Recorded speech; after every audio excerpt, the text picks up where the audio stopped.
Olá, pessoal. Eu me chamo Luiz Alberto Grijó, eu sou professor do Departamento de História aqui da Universidade Federal do Rio Grande do Sul e estou aqui com a minha colega. Oi, pessoal, eu sou a professora Cássia Silveira, também sou professora do Departamento de História da URGS. E eu sou o atual coordenador do curso de História e a Cássia é a vice-coordenadora do curso de História. O que a gente faz, assim, vamos dizer, né? Aqui dentro da universidade, né, eu e a Cássia, nós cuidamos da vida acadêmica dos alunos, basicamente, né? Quer dizer, então, quando a pessoa entra num curso superior aí, qualquer um, né, dentro da nossa universidade, ela vai fazer um curso, óbvio, né? Ela passa no vestibular para um determinado curso, e esses cursos têm coordenadores.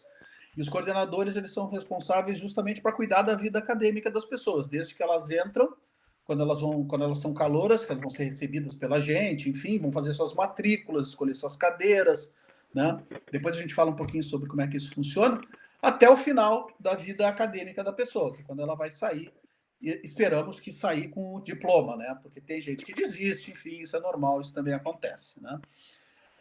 Enfim, então, nós, como coordenadores do curso, dos cursos de história, na verdade, são dois, vou começar falando um pouquinho para você sobre isso, né? Quer dizer, vou fazer história. Mas história é assim, ó, a gente tem dois cursos de formação na grande área de história, tá? O primeiro é a licenciatura, que é o mais procurado e que habilita para o magistério. Quer dizer, a licenciatura é isso, a pessoa se forma licenciado em história. Então, é um curso que tem uma série de disciplinas. Todos os cursos, na verdade, têm dois tipos básicos de disciplinas. As disciplinas obrigatórias, que são aquelas disciplinas que a pessoa é obrigada a fazer para se formar, e disciplinas eletivas, que ela vai escolher entre um leque de várias outras disciplinas para também se formar. Isso independentemente do curso. No curso de licenciatura, é um curso que tem disciplinas tanto daquilo que a gente chama de conteúdos, quer dizer, que a pessoa vai estudar história antiga, história medieval, história moderna, história do Brasil, história da América, enfim, história de gênero, história étnico-racial, né? Quer dizer, tudo isso a pessoa vai ter disciplinas obrigatórias que ela vai fazer, e também uma série de disciplinas que também são obrigatórias da formação propriamente do magistério, para o magistério. Então a pessoa vai ter aulas sobre ensino de história, sobre organização curricular geral no Brasil, enfim, que também são obrigatórias para essa formação. E a outra formação que a gente tem é a formação do bacharelado. O bacharelado ele não habilita para a licenciatura. Isso é uma coisa que também faz com que a licenciatura acabe sendo mais procurada, porque a licenciatura ela possibilita para o formado uma gama maior de possibilidades de tentar buscar um emprego, né? Quer dizer, a pessoa pode fazer concurso para municípios, para o estado, né? Para poder dar aula, para poder lecionar. E o bacharelado não. O bacharelado ele não habilita para o magistério. Ele habilita para a pessoa trabalhar, por exemplo, como historiógrafo. Existe essa categoria, por exemplo, no estado do Rio Grande do Sul, de historiógrafo. Né? Habilita a pessoa para trabalhar em arquivos, para trabalhar com pesquisa, para trabalhar em instituições que fazem pesquisa, em museus. Né? Quer dizer, então é um outro tipo de formação. Daí que no bacharelado não tem como disciplinas obrigatórias, essas cadeiras todas que a licenciatura tem de ensinar a pessoa a dar aula, né, que tem a ver com didática, com magistério e tudo mais, né. Então, ali no bacharelado tem menos cadeiras obrigatórias em função disso, e também porque, pelo tipo de perfil de formado que o bacharel vai ser, né, ele a pessoa, quando faz o curso de bacharelado, tem mais liberdade de escolher mais eletivas. Ela pode, inclusive, já direcionando um pouco mais a sua formação para aquilo que ela eventualmente queira. Por exemplo, indo mais para o lado de patrimônio, ou indo mais para o lado de história pública, que depois isso a Cássia vai até falar para vocês bem o que é, porque ela é professora de história pública. Enfim, então, nesse sentido, o bacharelado ele é um curso um pouquinho mais aberto, vamos dizer assim. A pessoa pode ter mais liberdade para fazer um currículo dela mesma, próprio que ela escolhe, né?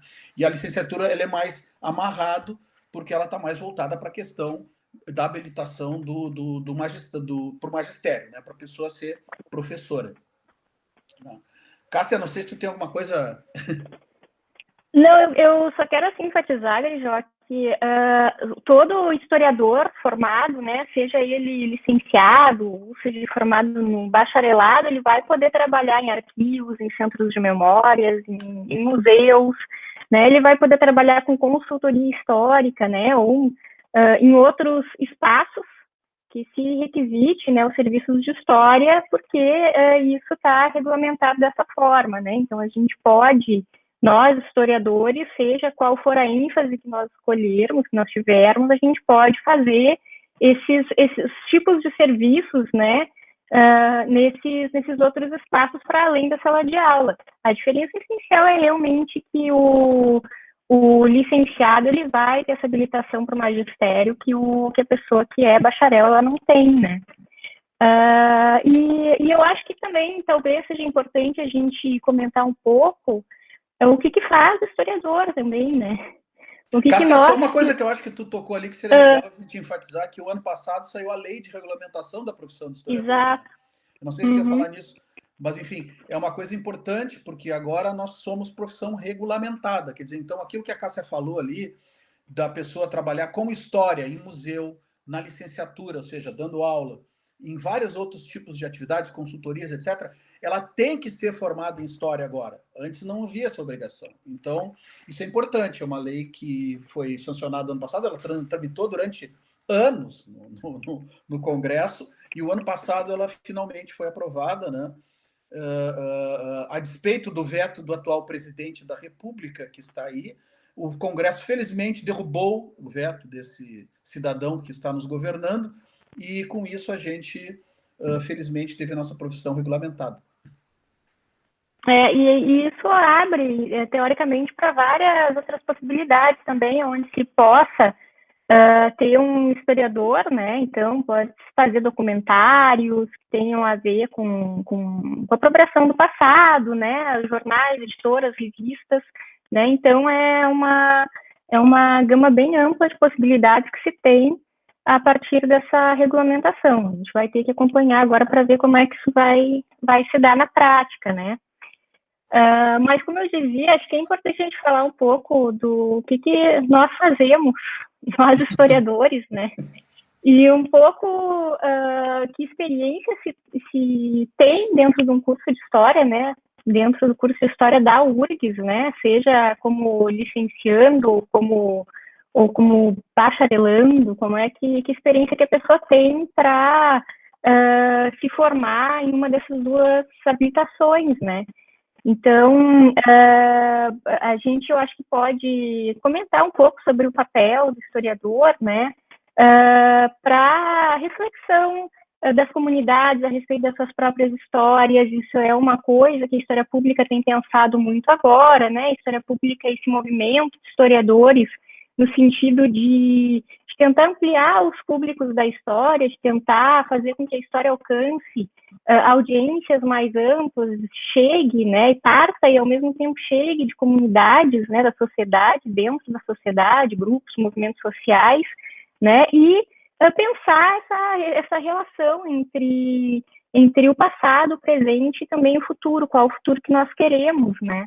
Então, não é um curso que a gente se detém necessariamente no passado pelo passado, mas ele tem toda uma projeção também para quem somos, como somos hoje, para que tipo de sociedade, de futuro que nós queremos.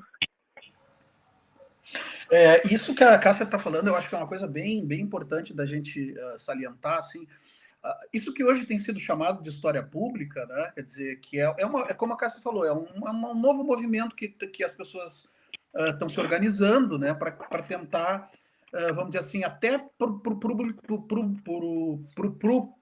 público interno, né, dos próprios historiadores se antenarem, né, se sensibilizarem para essa questão da necessidade de que o conhecimento não fique só restrito a um grupo de especialistas discutindo entre eles, né, mas que isso também passe para a sociedade de uma forma mais ampla. Mas também é importante ressaltar que a licenciatura sempre teve essa preocupação, né? Isso historicamente. essa questão da história pública está muito mais vinculada com o produto de pesquisas, propriamente dita, que é uma coisa que o nosso curso se orgulha de instrumentalizar muito bem as pessoas que aqui estudam, né? Quer dizer, no nosso curso, vocês não vão simplesmente ser instruídos a ser professor ou guardar um monte de informação sobre quem é que foi o faraó do Egito que faz não sei o quê, entende? Não é isso.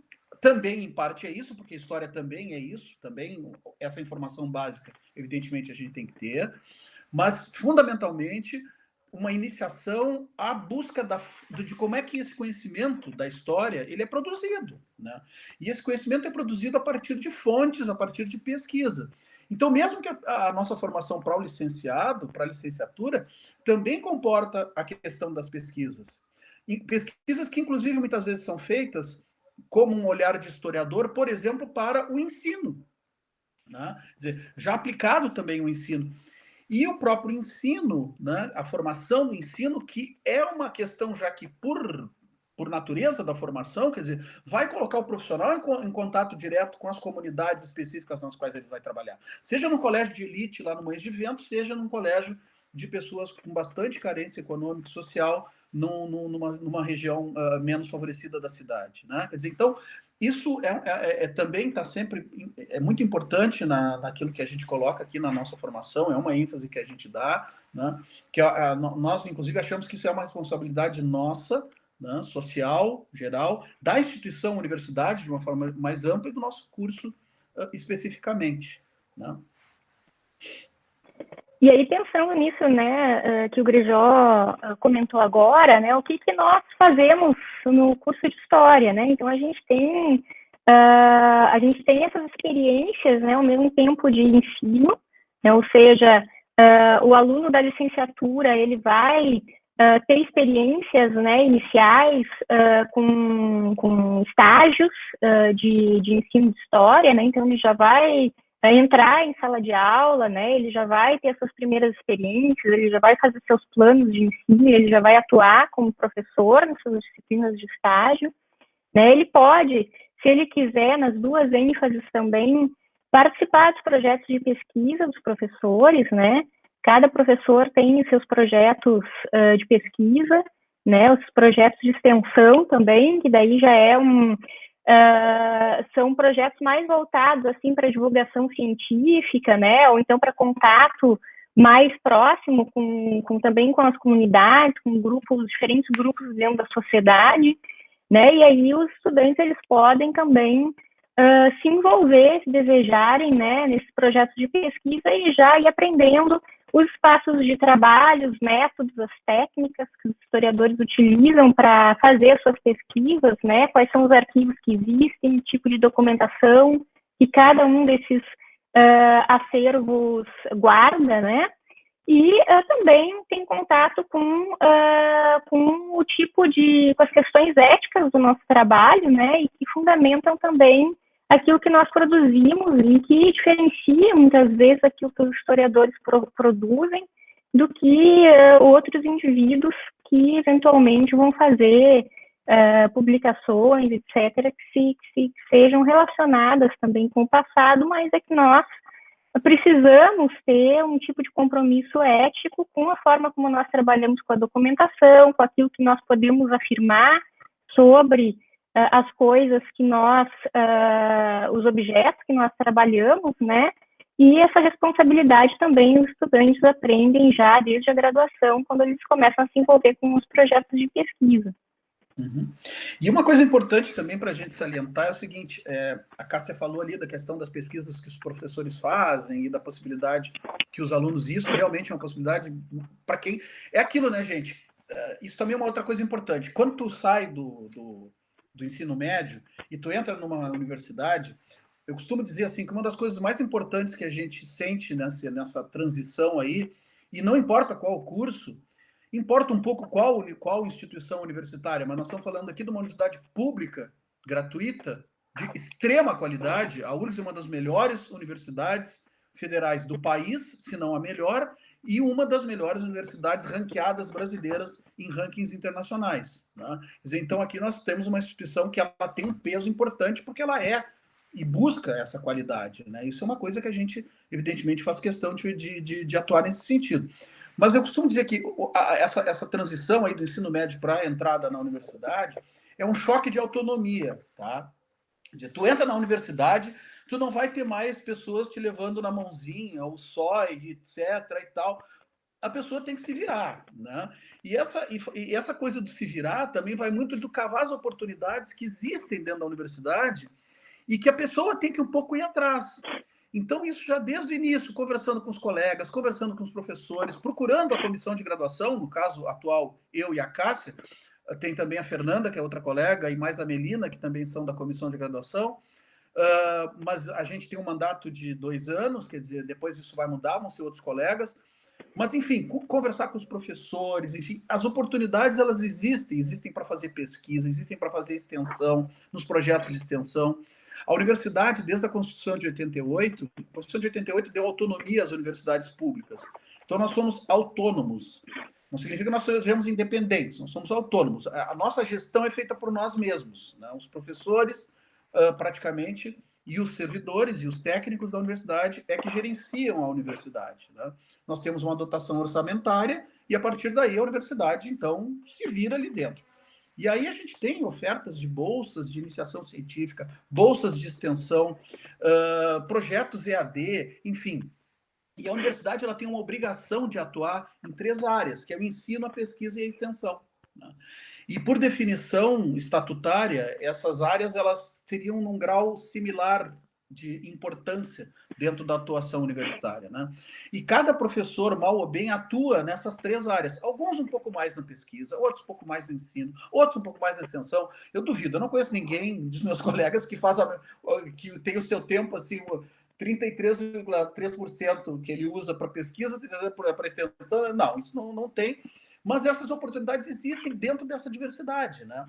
Então, aí tem professor que tem muito mais o perfil esse de educador, de trabalhar com educação, de história da educação. Tem professor que tem muito mais o perfil de ser pesquisador mesmo, de arquivo, enfim, né? Tem outros professores que têm muito a questão da extensão, que também é uma coisa importante nos seus trabalhos, nas coisas que ele faz, né? E aí, quando a gente entra no curso, né? Agora eu estou falando como se eu estivesse entrando como aluno agora. Infelizmente, já faz muito tempo que eu entrei no curso como aluno, foi lá em 1985, mas, enfim, quando a gente entra como aluno, a gente tem que cavar essas oportunidades, essas possibilidades e ir se aproximando dos professores que a gente se interessa, conversar com as pessoas. O pessoal não morde, isso é uma coisa importante, em geral, ninguém morde aqui, né? Pelo menos no curso de História, não sei, tem outros cursos que talvez o pessoal morda, mas aqui, em princípio, não. Então, isso tudo, né, é uma coisa que eu acho que, inclusive, é muito legal, porque daí, para quem está entrando, é bacana, porque tu vai descobrindo coisas. Então, às vezes, no início, a gente se encanta com um certo tipo de temática, um certo tipo de professor, um certo tipo de pesquisa, e depois a gente muda, ou depois a gente acaba gostando daquilo mesmo e vai embora. Outra coisa, depois que tu te forma, dependendo daquilo que tu gostou mais, te aplicou mais, enfim, a nossa estrutura da Universidade Federal do Rio Grande do Sul oferece um curso de pós-graduação que é de excelência internacional. Então, a pessoa, depois que terminou a graduação, ela tem a oportunidade, inclusive, de prestar, né, porque isso aí é diferente, são seleções, é um outro tipo de forma de ingresso, né, mas a pessoa tem que, novamente, tem que se prestar a fazer uma seleção, né? E ela pode aí fazer o mestrado, fazer o doutorado aqui na universidade, quer dizer, a Cássia tem o mestrado dela aqui, né? O doutorado depois a Cássia fez em Campinas, né? Na Unicamp. Na Unicamp. Eu acabei fazendo o meu mestrado aqui, mas o meu mestrado é em ciência política, que também isso é uma outra coisa interessante, quer dizer, a gente se forma em história, mas depois de formado, tu pode até fazer uma graduação em outra área afim, quer dizer, na medida que tu passe na seleção, é um outro processo, né? Que é o meu caso. Eu fiz depois o meu mestrado em ciência política e depois, no doutorado, eu voltei para a história, mas fui fazer lá na Universidade Federal Fluminense. Mas é importante mostrar que o nosso PPG, o nosso programa de pós-graduação em história, ele é nota 6 na CAPES, sendo que são pouquíssimos cursos no Brasil que tem essa nota na área de história, né? E a nota mais alta é 7. Pode pensar, 6 é pouco. Não, mas é que a nota mais alta é o 7, né? Então, o nosso é uma nota abaixo da nota mais alta, né? Então, assim, isso é outra coisa que também é importante, porque abre perspectivas, abre horizontes, né, na pós-graduação. Inclusive, na medida em que a pessoa faça concurso, por exemplo, para magistério, ou para outras universidades, ou para, enfim, principalmente na área pública, mas também nas universidades privadas, a titulação é uma coisa que conta no sentido da ascensão na carreira, né? Inclusive ganhando mais, enfim. Né? Interessante já que tu está falando também dessa questão da pós-graduação, e Jorge, enfatizar também que depois tem mestrado profissional em ensino de história, que tem aqui também, nós temos, né, o Prof. História, e aí também com um caráter bastante prático, assim, de pensar a questão do ensino e da pesquisa em ensino de história, né, de uma forma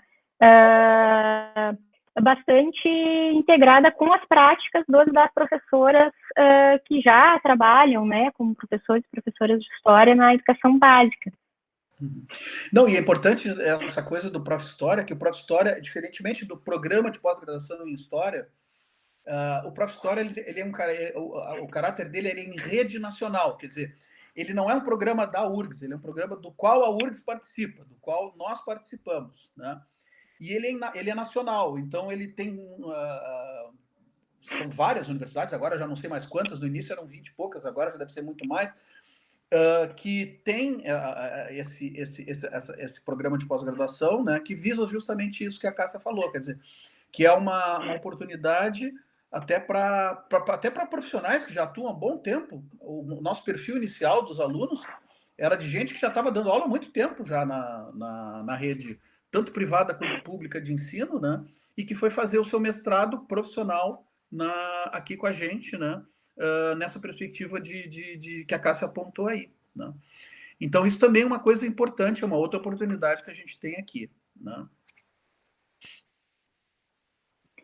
E aí, voltando, eu acho que para a estrutura do currículo lá da graduação, né, também é importante lembrar que o estudante de graduação, ele vai ter a possibilidade de fazer o seu próprio, na hora de fazer o trabalho de conclusão de curso, ele pode também desenvolver uma pesquisa de autoria própria, que tem a ver já com seus temas de pesquisa, com seus objetos de preferência, né, que já vai articular com os referenciais teóricos que aprendeu ao longo do curso, né, e vai poder desenvolver uma experiência autoral própria de pesquisa, ou então desenvolver outras práticas de trabalho como historiador, né, seja com exposições, né, com trabalho com história oral, não me lembro mais quais eram audiovisuais, produção de audiovisual, entrevistas, né? É que antes, gente, o TCC, o famoso TCC, que é o trabalho de conclusão de curso, ele era bem restrito, assim, a pessoa tinha que escrever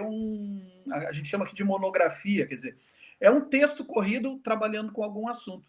Mas a gente mudou agora essa regulamentação há pouco tempo. Quando vocês entrarem no curso, já vai ser essa nova regulamentação, que agora a gente abriu para que a pessoa possa fazer várias propostas como TCC de atuação, de trabalho, de reflexão, de produção. Então a pessoa pode fazer desde um artigo acadêmico até, como a Cássia falou, dizer, uma intervenção cultural, uma intervenção didático-pedagógica, enfim, quer dizer, um vídeo, uma série de entrevistas, isso tudo, claro, isso tudo é regrado, tem um roteiro, não é simplesmente sair por aí entrevistando as pessoas, né? É um roteiro, tem um objetivo, tem toda a gente chama aqui, vamos dizer assim, né, dos motivos, dos porquês de que aquilo está sendo feito, né? Ou seja, tem todo um monte de justificativas que tem que ser construídas para tu fazer aquilo, né, dentro de uma linha que vai ter uma coerência, que vai ter uma lógica e vai ter também, obviamente, uma série de referências, quer dizer, outras pessoas que já fizeram coisa parecida que vão ser usadas como fontes, né, como inspiração também para fazer esse tipo de coisa. Né? E cada vez mais a gente está tendo colegas que estão se... Eu não, porque eu já estou meio velho, mas assim, tem colegas mais novos que estão mais antenados com essa coisa da tecnologia, né, do trabalho com edição de imagens, etc. Né? Então, isso também é uma coisa legal, assim, né? É uma coisa bacana, até porque... E até aqui vocês podem ver, quer dizer, são duas gerações de profissionais aqui, né? Quer dizer, eu que já estou já sou bem mais velho aqui dentro do curso, e a Cássia, que já também não é tão mais nova, mas já é nova no curso em si, né? Porque o concurso dela, ela entrou não faz muito tempo, mas com duas gerações, né, diferentes aqui. Isso também é importante. É a diversidade que vocês vão ter aqui, que é isso, que é geracional, que é também de formação. Quer dizer, tem gente aqui que segue linhas teóricas de produção, de pesquisas, da aula, etc., que é de uma linha, tem gente que vai por outra linha. E essa discussão, assim, é ótima internamente para nós, mas muito mais para os alunos, que podem aproveitar tudo isso, toda essa diversidade e, fundamentalmente, eles, alunos, depois, vocês, fazer as próprias escolhas, né? Quer dizer, eu vou por aqui, vou por ali, e assim. Né? Essa que é a questão. Isso é importante, gente. Não existe uma história. A história, vocês vão ver quando vocês entrarem aqui, ela é diversa, ela não é infinita. Ela é diversa no sentido de as formas de tu. Porque como é que a gente sabe o que é uma história? A gente só se apropria desse passado, né, pelas coisas que sobreviveram desse passado, quer dizer, elas estão aí, elas existem materialmente. Vou lá no Egito, tem uma pirâmide lá que os faraós fizeram lá, que aquilo lá era um cemitério, o túmulo deles lá. Né? Quer dizer, aquele troço está lá. Mas aquele negócio está lá, eu só vou me apropriar daquilo como um conhecimento propriamente de história se eu entender o que é aquele troço que está lá. Durante muito tempo, aquele troço que está lá era um troço que estava lá, era um monte de pedra, que as pessoas iam lá, tiravam as pedras para fazer as casas delas. Né? Não tinha aquilo perdeu o significado original daquilo lá, que se perdeu no tempo. Né? E o que o historiador faz? Ele vai tentar, na medida do possível, recolocar aquele objeto no seu tempo, fazer uma apropriação, que é uma apropriação daquele tempo lá do Egito, para agora, porque é só isso que faz sentido. A gente só pode significar a história para a gente agora. Para o faraó, eu não tenho mais como ressignificar a história para ele, né? Enfim, desde que ele realmente não tenha sobrevivido à morte, segundo era a possibilidade que eles se colocavam para eles naquele momento. Mas eu duvido muito. Então, a história é isso, né, gente? E aí, por isso que a história está sempre viva, ela está sempre sendo recontada, reinterpretada, repensada, porque de repente aparecem fontes novas, de repente fontes antigas são lidas de uma forma diferente, são interpretadas de uma forma diferente. Né? Então, a história, para mim, eu acho fascinante por isso, porque ela está sempre em modificação. Pode falar, história. Eu vou lá, decoro as datas lá que os caras fizeram as coisas e pronto. Não, não é pronto coisa nenhuma. Isso aí, primeiro que ninguém mais decora isso, né? Porque não precisa, só um idiota precisa decorar esse troço, porque isso aí tu vai no Google ali, tu encontra a data que o faraó fez a pirâmide, que obviamente eu não sei de cabeça e não vou decorar isso, porque eu não vou perder meu tempo com isso. Agora, história é, portanto, essa outra dimensão aí, né? Multifacetada, né? De diversas interpretações, de discussões.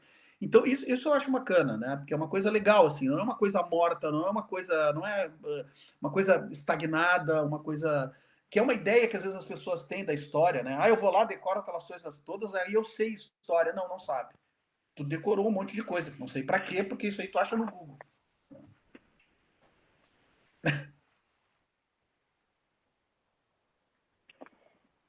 Isso? Não, eu acho que, assim, para o pessoal que, né, para o objetivo disso aqui, né, gente, que é o Portas Abertas, que é uma apresentação do curso, do que a gente faz, né, e também uma oportunidade para a gente mostrar, né, para as pessoas que não estão na universidade, o que a gente faz aqui, né, e como é importante as coisas que a gente faz aqui, né. Enfim, pode olhar ali, atrás da Cássia, atrás de mim, quer dizer, são livros, isso é uma outra coisa importante também. A pessoa que vai entrar num curso como um curso de história, de filosofia, de ciências sociais, ela tem que gostar de ler.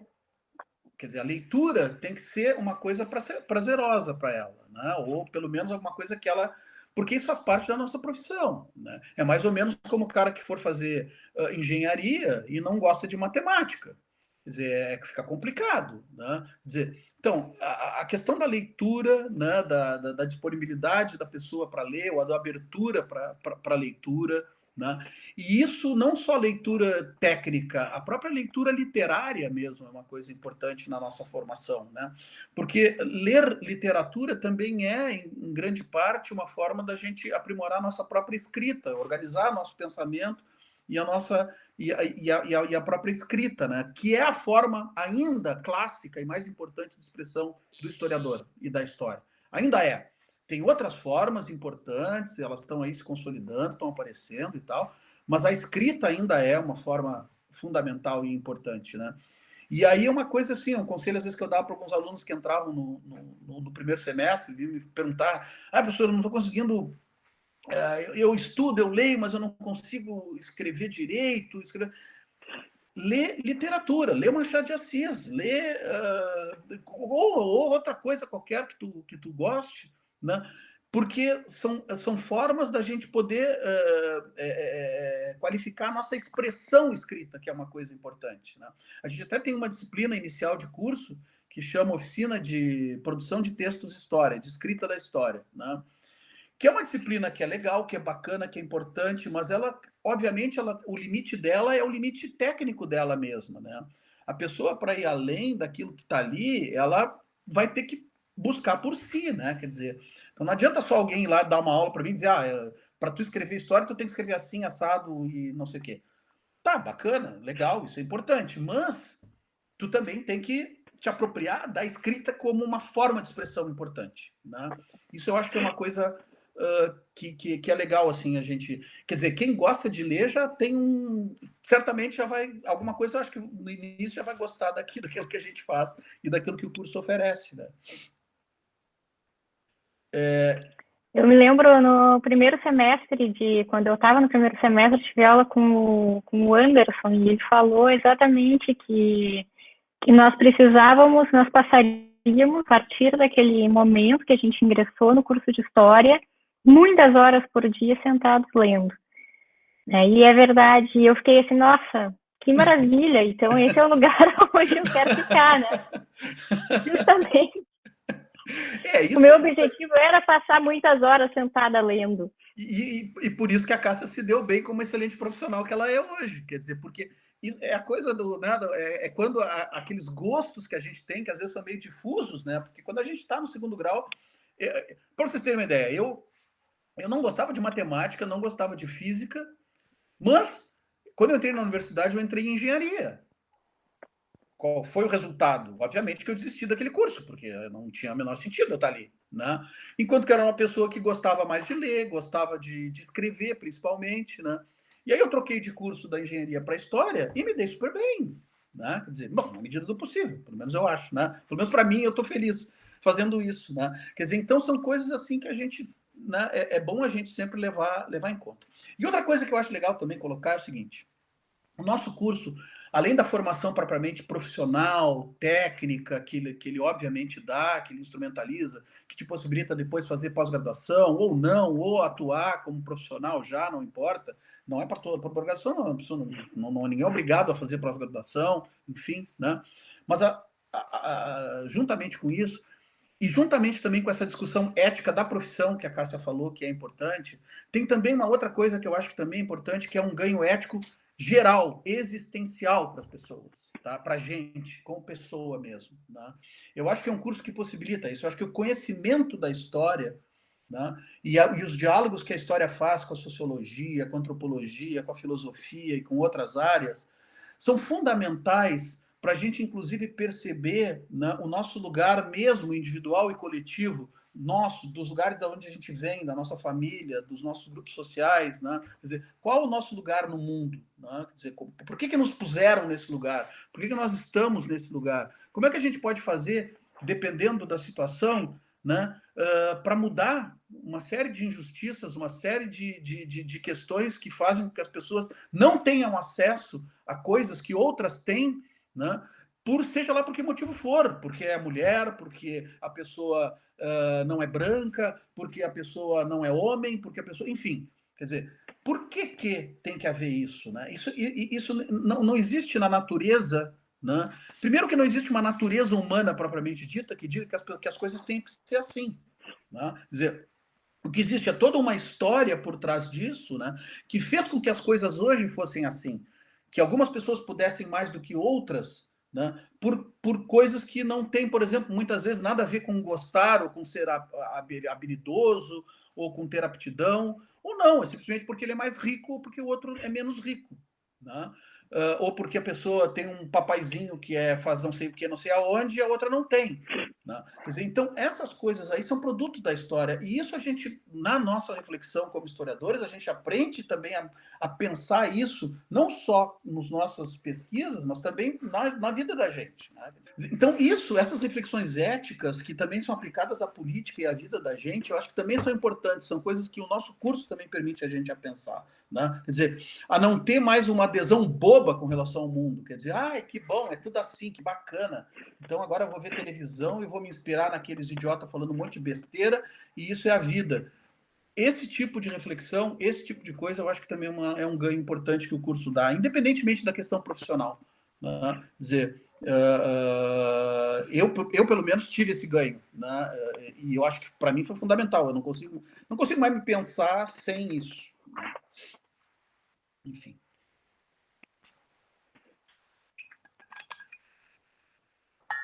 Não sei se tem mais alguma coisa, Cássia. É que já estão. Eu acho que. Enfim. Mas é isso, gente. Então, eu diria assim, ó, que quem está em dúvida, quer ou não fazer história e tal, pensem nessas coisas todas que a gente colocou aqui, né? O que eu posso dizer, assim, eu sou um entusiasmado, eu sou apaixonado por história. E, assim, para mim, história é qualquer coisa que tenha a ver com essa questão aí dessa apropriação, desse estudo do passado. Eu gosto de história antiga, eu gosto de pré-história, eu gosto de história moderna, eu gosto de história medieval. Enfim, a Idade Média é bacana, né? Tinha dragão, tinha, enfim, aquelas coisas lá, maluca lá, Rei do Norte, enfim, reino não sei o quê, brigando com o outro. É uma coisa legal, né? Enfim, eu não estudo isso, não é meu objeto de estudo. O Igor, que é o nosso professor, nosso colega aqui de História Medieval, que não me ouça, que ele vai querer dar em mim depois. Mas, enfim, de qualquer modo, né? Eu acho que isso é uma coisa bacana, assim. Né? E foi um gosto que me surgiu, assim, muito quando eu era adolescente, enfim, de gostar de ver filmes sobre história, gostar de ler alguma coisa assim, enciclopédia, verbete, alguma coisinha sobre história, gostava muito de filme de guerra, enfim. Mas depois que eu entrei no curso, que eu vi que aquilo não é história exatamente, mas esse tipo de rubrica, né, de questão do passado, enfim, eu comecei a me apaixonar por isso, e isso eu acho que é uma coisa importante, né? A gente fazer um curso pelo qual a gente se apaixone, a gente goste, isso aí é uma grande coisa.